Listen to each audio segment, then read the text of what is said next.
¿Qué tal? Ya estamos de vuelta en la redacción abierta, son las 18:39, casi las 6:40, las 7 menos 20, las 6 menos 20 en la Comunidad Canaria. Como habrán observado ustedes, ya tenemos a nuestro otro invitado, Carlos Chevalier. Carlos, ¿qué tal? ¿Cómo está usted? Buenas tardes. Buenas tardes. Carlos Chevalier es el vicepresidente regional para la Comunidad de Madrid de la asociación Olme Ume, que ahora nos va a explicar, si es tan amable, qué significa ese acrónimo y, en fin, cuál es la vocación de esta asociación. Te vuelvo a saludar, Álvaro Aguilera, ¿qué tal? ¿Cómo estás? Hemos estado, Álvaro y yo, hablando un ratito antes de que usted viniera de política. Álvaro es el secretario general del Partido Comunista de España en la Comunidad de Madrid.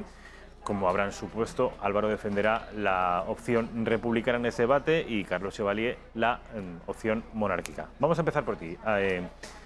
Álvaro Aguilera, representante del Partido Comunista de España. Partido Comunista de España siempre muy ligado, siempre históricamente, a la institución republicana. Tiene una vocación republicana incontestable. Háblanos un poquito y ponnos en contexto, por favor. Bueno, evidentemente nosotros apoyamos la República como una forma de Estado que garantiza una Constitución que defienda a los hombres y las mujeres de forma igual ante la ley, ante el libre acceso a las instituciones, ¿no?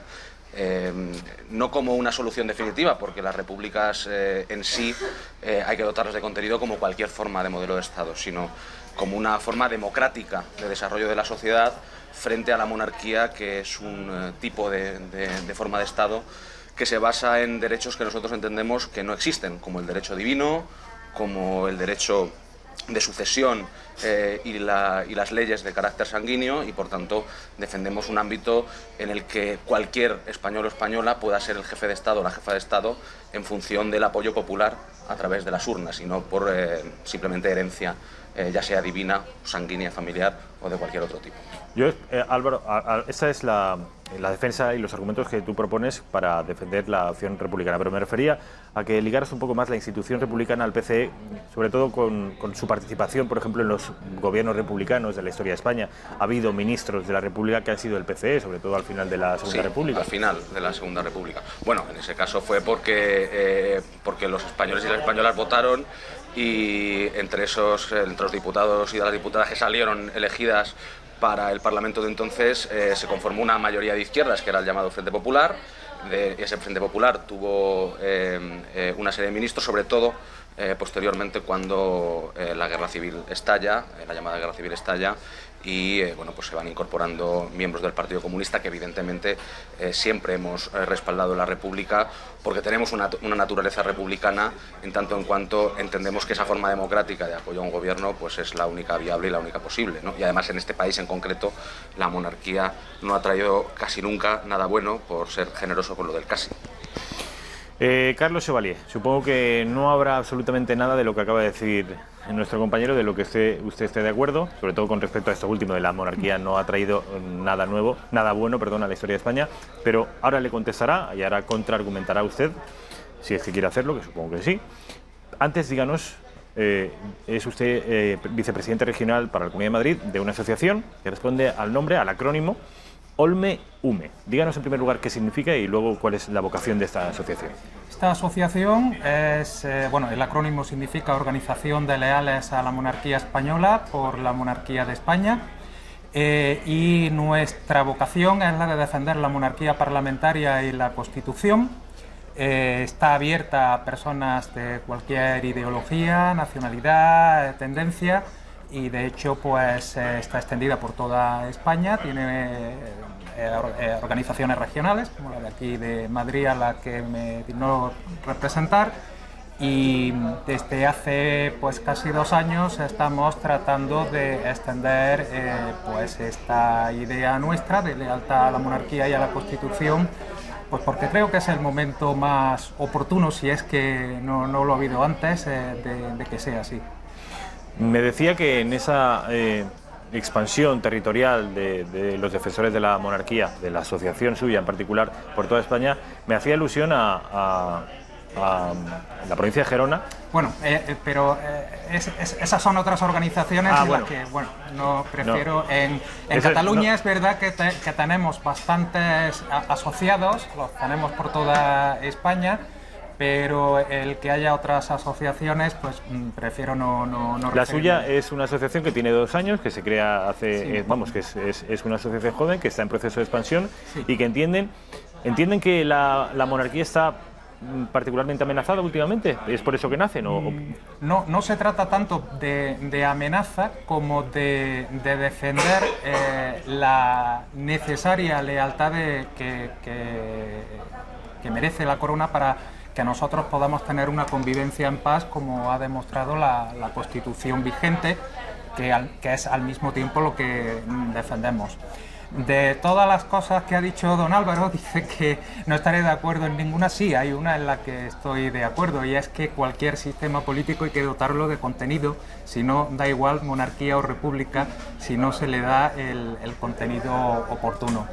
Yo creo que precisamente en los últimos años la monarquía española, fundamentalmente desde la transición y desde la Constitución vigente, que en su título 2 no dice que sea de derecho divino, sino que es un elemento histórico más, como lo es el escudo, la bandera o cualquier otro símbolo que une a los españoles, y fundamentalmente la Constitución, que fue refrendada por la mayoría de los españoles, es por lo que apostamos, por un sistema de convivencia que sea garante, que sea neutro, que arbitre la convivencia de todos los españoles, como ha ocurrido en los últimos años de vigencia de nuestra Constitución, por no entrar en debates históricos de otras épocas.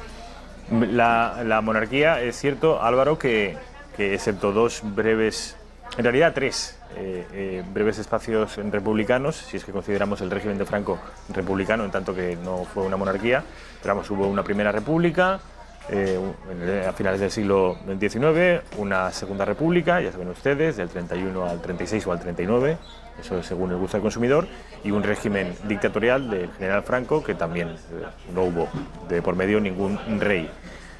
Entiendo que tratándose del Partido Comunista vamos a excluir la opción franquista, el régimen franquista, como régimen republicano. Vamos a centrarnos en las 2 repúblicas. ¿Tú crees, Álvaro, que tanto la primera como la segunda son un modelo a seguir? ¿Es una fuente de inspiración para los republicanos del siglo XXI? Bueno, yo vas a decirme que me voy por la tangente, pero es que es lo que pienso sinceramente. Vamos, yo creo que son modelos interesantes ambos dos y que tienen elementos muy interesantes en ambos procesos históricos, pero en cualquier caso lo que nos tiene que producir interés es el advenimiento de una nueva república, no una tercera. Una tercera república, y por tanto no una regresión a lo anterior, que es una cuestión de memoria democrática necesaria para mejorar este país y para hacerlo más digno. Pero la cuestión fundamental es que una monarquía es incompatible con una democracia plena, porque uno de los elementos fundamentales y vertebradores de los poderes del Estado no son elegidos de forma directa por la población. Y si no son elegidos de forma directa por la población, y por tanto solamente una familia tiene derecho a ocupar y a detentar la jefatura de Estado, estamos hablando de una democracia que es incompleta y que por tanto no tiene posibilidad de desarrollarse en su totalidad. Ese es un elemento que es, a mi juicio, incuestionable. Se puede decir que la monarquía no viene por derecho divino, pero el hecho concreto es que la monarquía no nació con Juan Carlos de Borbón ni nació con Felipe VI. La monarquía nació mucho antes, y esas monarquías, esas familias reales que se fueron perpetuando, a veces entre primos y entre hermanos, y estos líos graciosos de Lola que tenían, venía y estaba, patentada por un supuesto derecho divino, que era el que daba el poder a los monarcas y a esas familias reales. Eso es incompatible con la democracia. No puede haber una democracia plena en la que no sé si tenéis hijos, pero vuestros hijos no puedan ser jefes de Estado, y los hijos de Felipe de Borbón sí, solamente por el hecho de serlos. Eso no es democracia. La monarquía, Carlos, es incompatible con una democracia plena. Yo conozco, además de España, países que son modelos democráticos, incluso envidiables por algunos, por ejemplo en los países nórdicos, que son monarquías parlamentarias desde hace siglos, pues el caso de Suecia, Noruega, Dinamarca. Nadie cuestiona que sean democracias imperfectas. Holanda, los Países Bajos, Reino Unido, Luxemburgo, países que además tienen unas economías muy avanzadas. ¿No serían democracias, Álvaro? completas, ¿no? O sea, yo no he hablado de que sea completamente antidemocrático un régimen, pero una democracia completa en la que el jefe del Estado, la jefa del Estado, no se puede elegir de forma directa, no es una democracia completa. Carlos. Yo pienso que cuando una constitución está refrendada por el pueblo, si la jefatura del Estado está recogida en esa constitución y el régimen para acceder a ella está recogido en esa constitución y la constitución ha sido aprobada por el pueblo, pues ya se ha completado todo lo democrático que tiene que ser el Estado. Bueno, hace falta, y vuelvo a decir, hemos venido a debatir, pero tengo que estar de acuerdo con don Álvaro, de que hay que dotar de contenido ese sistema. Y creo que en los casos que hemos citado de estos países y en el de España también, pues sí que se le dota de contenido y de efectividad. Le he preguntado antes a Álvaro Aguilera, y él mismo reconocía que se iba a salir por la tangente, que los ejemplos de la Primera y la Segunda República, vamos a centrarnos en la Segunda República, ¿qué le parecían? Me decía que son ejemplos, pero que hay que mirar al futuro. Le pregunto a usted, la Segunda República, ¿entiende usted que es el modelo republicano, que entiende que fue un periodo modélico? Creo que sobre todo la última fase de la Segunda República, por mis modestos conocimientos de historia, fue un proceso revolucionario. Y creo que las revoluciones sí que no son compatibles con la democracia. Entonces Estados Unidos no es una democracia. Porque accedió a... Claro, fue una revolución, sí, lo que dio lugar a... Las revoluciones son legitimadoras precisamente de regímenes democráticos casi siempre. La revolución que se desencadenó en la última fase de la Segunda República no apostaba precisamente por mantener la Constitución republicana tal y como estaba, sino que, en fin, el Partido Comunista... En fin, yo no puedo ponerme a discutir de política porque no represento a una organización política. Tampoco soy historiador. Lo único que digo es que la Segunda República acabó mal, acabó en una guerra civil, y antes incluso de que empezara la guerra civil había altercados porque hubo una revolución, y además una revolución violenta. Y me parece que esa revolución, modestamente opino, no pretendía dar más democracia. Podemos explicarla por la situación socioeconómica en la que se encontraba España, la inmensa mayoría de la población española, como quiera, pero a mí me parece que esa revolución no es la que buscaban o equiparable a las de las 13 colonias americanas que ha citado don Álvaro, que se estaban rebelando contra un poder colonial abusivo, ¿no? A mí me parece que lo que buscaba era imitar modelos, como el modelo soviético, o en el caso de los anarquistas, pues el de la acracia, en fin, que no eran precisamente modelos de democracia parlamentaria, como el que con peor o mejor acierto había habido en la Segunda República antes, sino que desde mi punto de vista fue una regresión, una involución de los valores democráticos. Y hablo como simple aficionado a la historia. Y vuelvo a repetir, mi organización no es una organización política, por eso no es equiparable el debate político que pueda tener con don Álvaro, que es representante de una organización política. Álvaro, se habla de que el 23 de febrero de 1981 la corona, que ya había sido refrendada vía constitucional por los españoles en las urnas, pero quedó doblemente refrendada, que fue la legitimación de la corona por el papel del rey el 23F, del rey don Juan Carlos, el actual rey emérito. ¿Tú qué opinión tienes de aquellos días, de aquel día?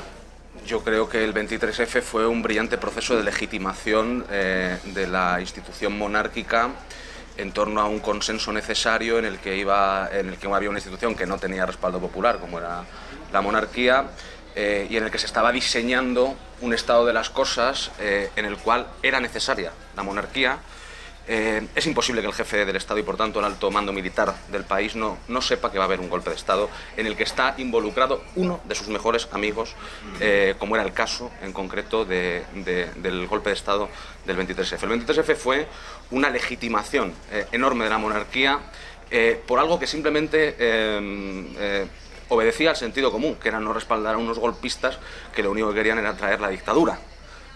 Y por tanto, vamos, en ningún caso creo que eso fuese un refrendo popular de la monarquía. Lo que creo es que el aparato ideológico del Estado y fundamentalmente el aparato ideológico del nuevo régimen que surgía, que era el Grupo Prisa, se encargó de legitimar la institución monárquica para que no tuviese ningún tipo de contestación popular. Una institución que no tenía ninguna utilidad como no la tiene hoy. No tiene ninguna utilidad la institución monárquica, más allá de que nos vayan dejando en ridículo por España, como hacen habitualmente los miembros de la Casa Real. Y por tanto, esa legitimación que era necesaria para el nuevo régimen que surgía allí, pues fue auspiciada por todo el aparato ideológico del Estado, en torno además a la caída de un gobierno, que era el gobierno de la UCD, que estaba cayendo en ese momento, aunque luego tardó hasta las elecciones, entró Calvo Sotelo. Un gobierno que, a pesar de ser de centro-derecha, era un gobierno que tenía determinadas cuestiones de soberanía nacional mucho más potentes que las del Partido Socialista, negarse la entrada en la OTAN, en fin, una serie de cuestiones, y había que advenir un nuevo régimen. Y en ese sentido el monarca sí jugaba un papel fundamental, exactamente igual que lo jugó Felipe VI cuando se vio que el anterior monarca estaba completamente agotado y que llevaba la institución monárquica al desastre, y por tanto lo cambiaron por otro nuevo, que es lo que hacen. 23 de febrero de 1981. ¿Cuál fue el papel de la monarquía y supuso una legitimación popular? Desde luego que supuso una legitimación, pero ya la tenía de antes. España antes, en los meses y años anteriores, se había estado pasando por momentos muy difíciles, con amenazas que se cumplían de terrorismo. Estábamos en lo que se llamó los años de plomo. Poco después del 23F esto siguió, y creo que el papel de don Juan Carlos, no solo el 23F, sino en los meses siguientes, le dio esa legitimidad. Y pienso que la legitimidad, o por decirlo en otras palabras, el 23F de Felipe VI ha sido o está siendo pues los procesos con los que se ha encontrado al poco de llegar al trono, a la jefatura del Estado. Un gobierno que no quiere gobernar, aunque gana las elecciones, un proceso separatista dentro del Estado y en contra de la Constitución, y yo creo que eso es lo que dota de contenido a un sistema, en este caso a una monarquía parlamentaria, que es lo que nuestra asociación defiende. El papel de Felipe VI en la locución famosa de octubre de 2017 contra el golpe separatista, ¿a ti qué te pareció? A mí es que me parece que es un señor que no está legitimado por el voto de nadie, entonces me da absolutamente lo mismo lo que diga. O sea, no quiero decir, pero no es el jefe de tu Estado. Es el jefe de mi Estado de una forma antidemocrática y por herencia familiar, y porque es el hijo del anterior jefe del Estado, igual que las hijas, supongo, de este, pues serán, si no hacemos lo posible por remediarlo. Pero en cualquier caso yo creo que el rey no está legitimado para intervenir en un proceso en el que ya hay organismos votados por el pueblo, como es el gobierno de la nación, como son los parlamentos diversos regionales, autonómicos, etcétera, etcétera, y por tanto lo único que hacía era sobreactuar e intentar ganarse una legitimidad. Es decir, es una maniobra de ganarse la legitimidad en torno a algo que es absolutamente innecesario, que es que el rey intervenga en un proceso en el que deben intervenir las fuerzas políticas que han sido votadas por la población, ¿no?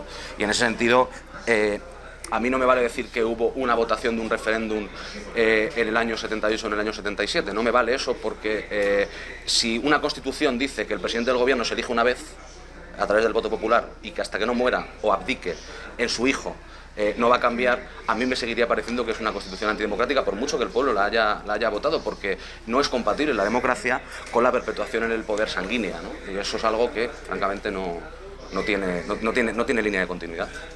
Bien, no puedo estar de acuerdo. Yo sí soy respetuoso con la Constitución española, con el título segundo, que es el que da legitimidad al jefe del Estado. Y si alguien no está de acuerdo, pienso que hay un título 10º de la Constitución donde se regula las fórmulas para reformar esa Constitución. Hablábamos antes, nos preguntaba usted antes, sobre la legitimidad social. La Constitución española actual es la Constitución más consensuada de la historia de Europa, no solo de España. Es decir, fuerzas políticas muy dispares se pusieron de acuerdo cediendo cada uno y luego finalmente fue refrendada por el pueblo. Yo creo que si hubiera que reformar la Constitución o cambiarla por completo, habría que repetir un idéntico proceso. Y por desgracia me temo que nuestra sociedad, la sociedad española en estos momentos no se encuentra en ese... No está preparada. No que no esté preparada, no se encuentra en esa situación y mucho menos la clase política. ¿Eso lo decidimos nosotros o lo decide la sociedad española? Yo creo que no son capaces ustedes, los que se dedican a la política, de consensuar prácticamente nada. Mucho menos una constitución, que es algo muy serio. Es que yo no estoy dispuesto a consensuar una posibilidad en la que, por ejemplo, la esclavitud esté contemplada. No estoy dispuesto a consensuar algo que contemple la pena de muerte. No estoy dispuesto a consensuar muchas cosas porque son profundamente antidemocráticas, como es la institución monárquica. Y no vale decir que la Constitución española fue la más consensuada de la historia, porque primero no es cierto, porque veníamos de un régimen dictatorial, franquista, fascista, y por tanto había aquello que se llamó con acierto en su momento ruido de sables. Todo el mundo se tuvo que dejar pelos en la gatera. Yo no voy a juzgar ahora lo que hizo la gente entonces, porque ni tengo autoridad moral para hacerlo, ni nada que se le parezca. Pero era un momento histórico muy concreto, en el que se aceptaron determinadas cuestiones porque había ruido de sables, porque había un miedo a un retroceso y una vuelta al pasado, y una vuelta, por tanto, a la faceta más triste y más terrible de la historia de España. Y ahora, de pronto, tenemos que vernos con la posibilidad de que esa anomalía histórica sea claramente revertida, ¿no? Y eso es algo que es necesario. La actualidad obliga, vamos a seguir inmediatamente con el debate. Sí, vamos a seguir inmediatamente con el debate, pero quiero que entremos en directo a ver si podemos tener la señal la que está haciendo la dimisión del ministro de Cultura a un ministro de Cultura, Máxim Huerta. Vamos a ver.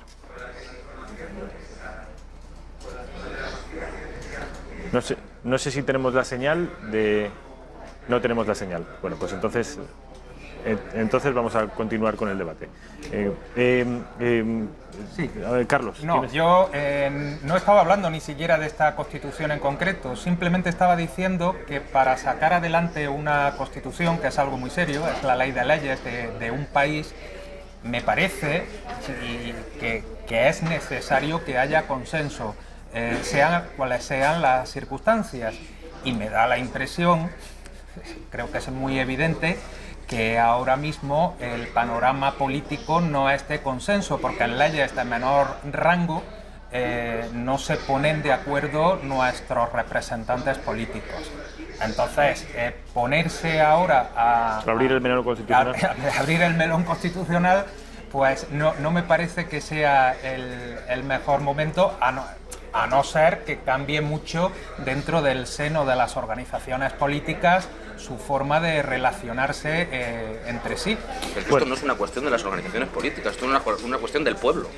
O sea, el pueblo no puede estar gobernado o no puede tener un jefe de Estado que no ha votado. Pero el pueblo se articula en base a partidos policos. Es que... No solamente. O sea, el pueblo tiene sociedad civil, el pueblo tiene muchas más instituciones que los partidos políticos, el pueblo tiene muchas más vías, o debería tener al menos muchas más vías de participación, y luego están los partidos políticos en los que, la mayoría se declaran republicanos, o al menos no se declaran monárquicos. En cualquier caso, yo es que creo que no es una cuestión ni siquiera de votación, porque es que de verdad que yo no votaría, o sea, yo no aceptaría un referéndum sobre la esclavitud. No lo aceptaría. Pero Álvaro, ¿estás comparando la esclavitud con la institución monárquica? Estoy hablando de que no puede haber una democracia plena con monarquía, y por tanto es inviable aceptarla y asumirla como algo natural, porque no es natural, porque implica el derecho sanguíneo, en el que una persona, por el mero hecho de ser de una familia, tiene más derechos y tiene más privilegios que cualquiera de nosotros, y eso es completamente incompatible con un régimen democrático, con un régimen normal, con una forma de sociedad lógica, ¿no?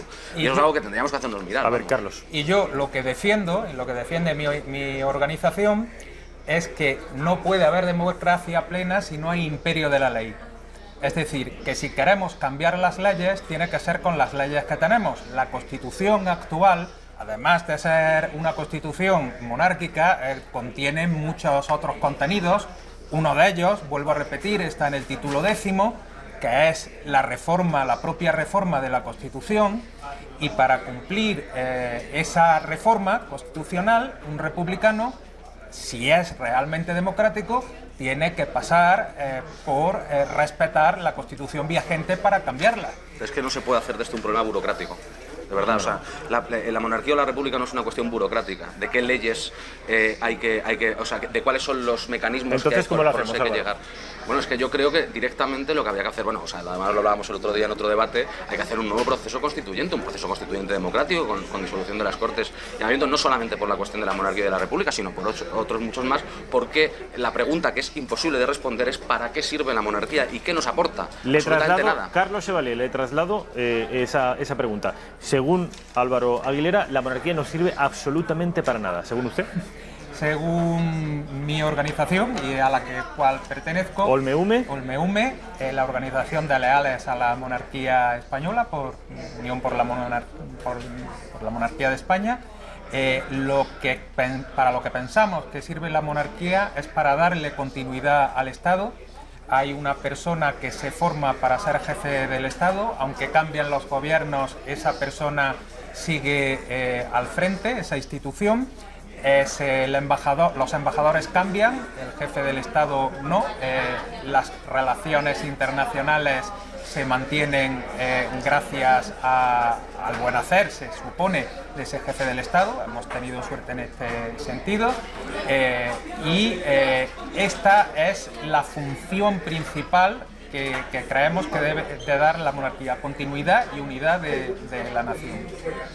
Esa es la utilidad de la monarquía, continuidad y unidad de la nación. Pero ¿qué pasa? Que sin la monarquía no habría continuidad o unidad de la nación. La prueba, en fin, no quiero entrar en debate político. Es que yo creo que está es que la íntimamente monarquía ligado. es un ente político. La monarquía no es, o sea, la monarquía no es un derecho divino. Y si no es un derecho divino, es un ente y una institución política, profundamente política, que obedece y representa unos intereses muy concretos en este país. Y por tanto, no se puede desligar lo uno de lo otro. Y de verdad, el argumento no puede ser que el jefe del Estado no cambia, mientras que el resto de organismos sí cambian. Porque eso también es profundamente antidemocrático. Las instituciones y los organismos se tienen que renovar. Y eso es bueno, no pasa nada porque cambien los embajadores, no pasa nada porque cambien los presidentes del gobierno. Eso es parte del juego democrático, eso es parte de la expresión popular y de su diversidad y de la expresión de esa diversidad. Y por tanto, ese no puede ser un argumento, la continuidad de un señor porque es hijo de otro, como si fuese algo bueno per se. Porque si nos encontramos, como nos ha ocurrido en muchos momentos de la historia de este país, con un monarca que lo único que hace es poner en evidencia a nuestro país y que lo único que hace es hacer actividades de dudoso valor moral, ¿qué pasa? Que no lo podemos cambiar simplemente porque ¿Estabas tiene pensando que en ser alguno estable. concreto? Estoy pensando en muchísimos. Prácticamente me costaría decir cuál no. De todos los que ha habido, ¿no? O sea, es decir, vamos, desde el bochorno del elefante hasta el yernísimo que tenemos ahora en la trena. Es decir, o sea, la familia real acaba de ser juzgada y uno de ellos ha hecho un ejercicio de mímesis notable, ¿no? O sea, Urdangarín llegó a la familia real y ¿qué se dedicó a hacer? Pues lo que veía en su entorno, lo que veía en la familia real. Dijo, bueno, pues yo me mimetizo con esta gente y hago exactamente lo mismo que están haciendo. Señor Urdangarín ya hace años que no pertenece a la familia real, Bueno, porque así lo decidió el actual jefe del Estado. Es familia del rey, pero no es familia real. Y bueno, no quiero tomarlo como un agravio comparativo, pero si comparamos las dos repúblicas que ha habido en España, no son precisamente dechados de virtud. Ahí están los libros de historia, sobre todo la Primera República, que fue algo bastante desastroso, que casi se extingue por sí sola, ¿no? es que en una república puede haber corrupción, pero en un régimen monárquico solo hay corrupción. Es un régimen corrupto, sí. Álvaro, vamos a que acabe Carlos. Yo lo que pienso es que en situaciones como por ejemplo la que está viviendo ahora Italia, muy parecida a la que ha vivido hace unos años España, el presidente de la República, por muy buena voluntad que ponga, no puede resolver, arbitrar con la independencia que puede hacerlo un monarca que está por encima de las divisiones partidarias. Entonces, esta es una gran ventaja de la monarquía parlamentaria, como queda demostrado sobre todo en los países más avanzados de Europa y alguno que otro de fuera de Europa, por ejemplo Japón. gracias a esa jefatura del Estado que está por encima de la política, aunque insista don Álvaro en decir que no, que tiene unos intereses políticos, nosotros decimos que no, que los intereses son los de la nación y de hecho en nuestra organización, bueno, no preguntamos a nadie por su afiliación política, pero me consta que los hay de diferentes afiliaciones porque me lo han dicho a mí personalmente, porque además de socios somos amigos y conversamos de nuestra vida personal. Álvaro, sí. Es que hay una cosa que a mí me parece, que acaba de decir Carlos, que me parece un poco grave, sinceramente, que es el hecho de que alguien, por ser de una familia, que eso es un monarca, un miembro de una familia, no entra en las divisiones políticas y que no atiende a las divisiones políticas, y alguien votado por el pueblo sí. Y eso, francamente, es que no es cierto, sencillamente. Primero, porque no es verdad. Para empezar, el rey no representa ni es imparcial con todas las personas que nos sentimos republicanas, y por tanto no puede estar por encima de eso, porque su propia legitimidad depende de silenciar esa posición política. Y segundo, el hecho de que una persona sea votada por el pueblo no tiene nada que ver con que tenga más o menos capacidad con su, bueno, pues de resolver los problemas que pueda haber en un país. Lo que sí que tiene que ver es que tiene la legitimidad de ese voto popular, a diferencia de un monarca que no la tiene, porque solamente es monarca por el hecho de ser hijo de alguien, ¿no? Y eso es algo que se puede hablar de verdad de los momentos históricos, y otro día, si queréis, venimos a hablar de lo que se ha llamado aquí la revolución republicana, que en realidad lo que fue un golpe fascista contra un régimen democrático y perfectamente establecido, ¿no? Pero en cualquier caso, lo que es un hecho es que desde 1808, ningún rey en España ha dejado el país más estable que lo encontró. Ninguno.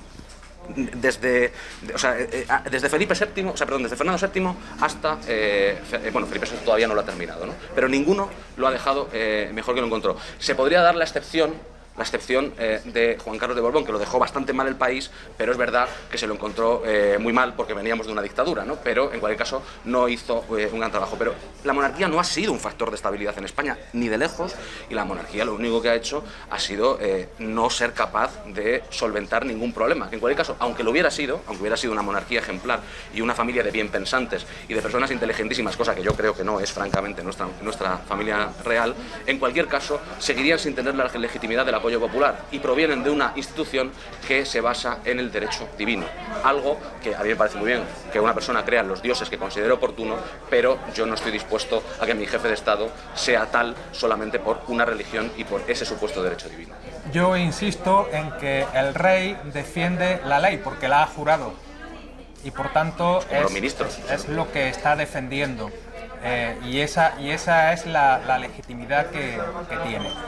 Y además los monarcas o los herederos de la monarquía se preparan desde que son niños para esa función, lo cual es un valor añadido a la hora de llegar a ser jefe del Estado. No puedo estar de acuerdo, pues el actual monarca es probablemente el jefe de Estado, o por lo menos el monarca mejor preparado que ha habido en la historia de España. Hay momentos en la historia de España en la que disiento totalmente, o sea que durante el siglo XVIII, la época de los primeros Borbones, pues hombre, Madrid no sería lo que es hoy si no hubiera sido por Carlos III. Las Reales Academias se crearon en aquella época.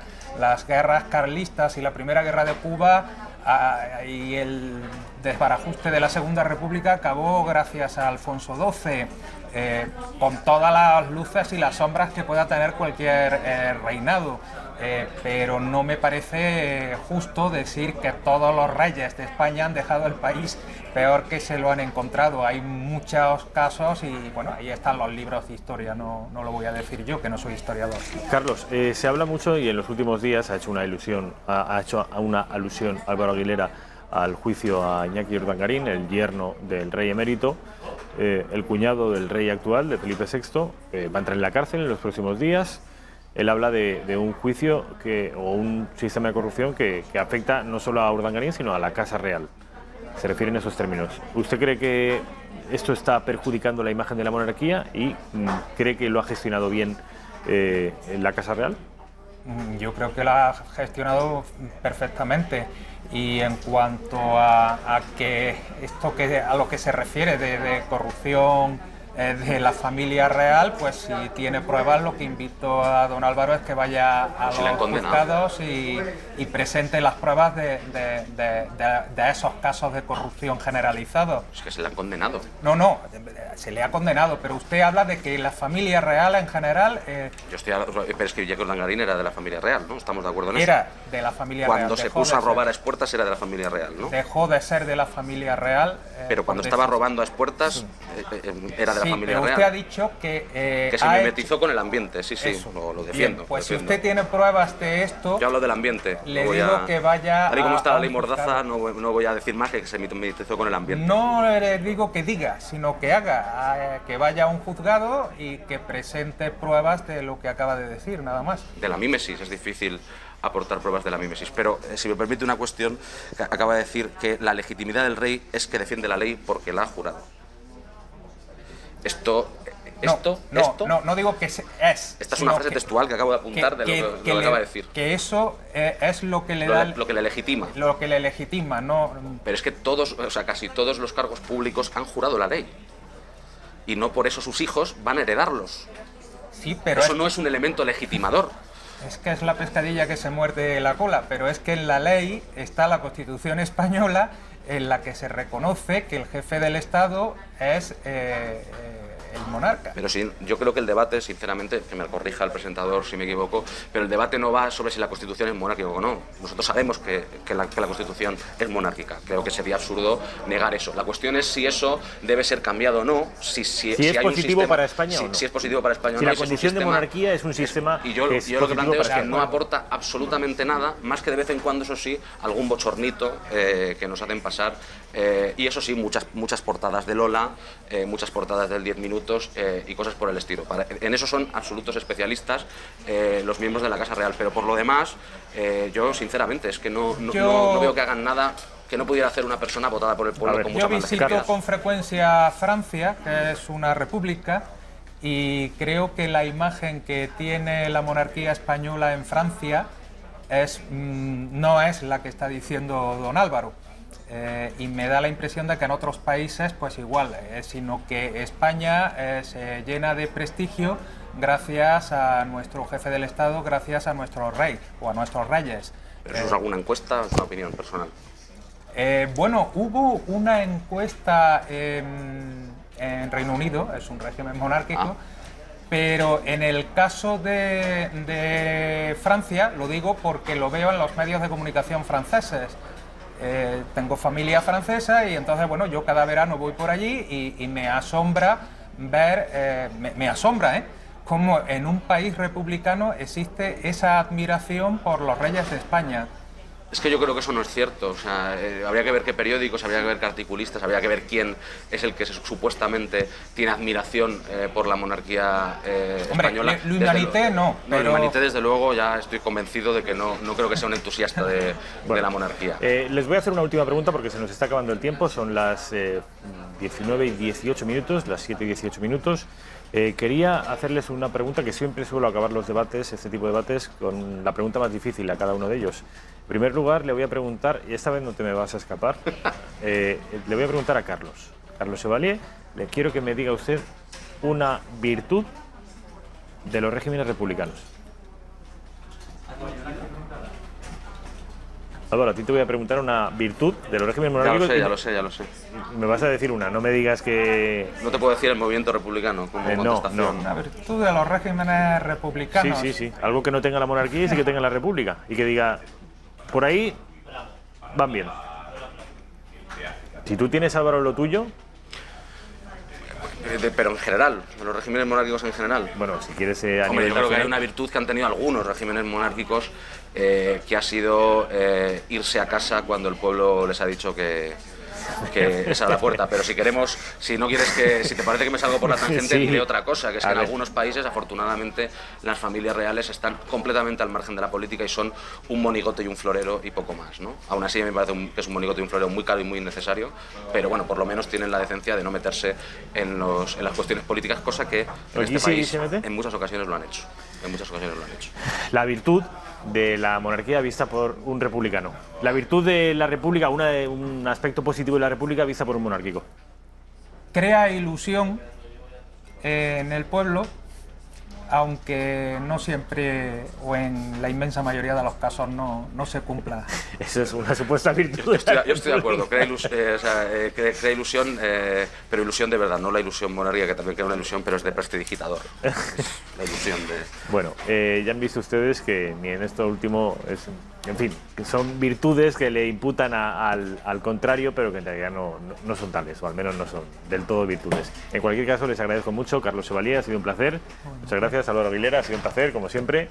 Que sepan ustedes que antes de irnos a publicidad les tengo que informar de la última hora. Ya lo sabíamos, pero ya se ha hecho oficial porque ya ha comparecido el ministro de Cultura, el ex ministro de Cultura, Máximo Huerta, ha dimitido. Vamos a publicidad y hablamos de esto.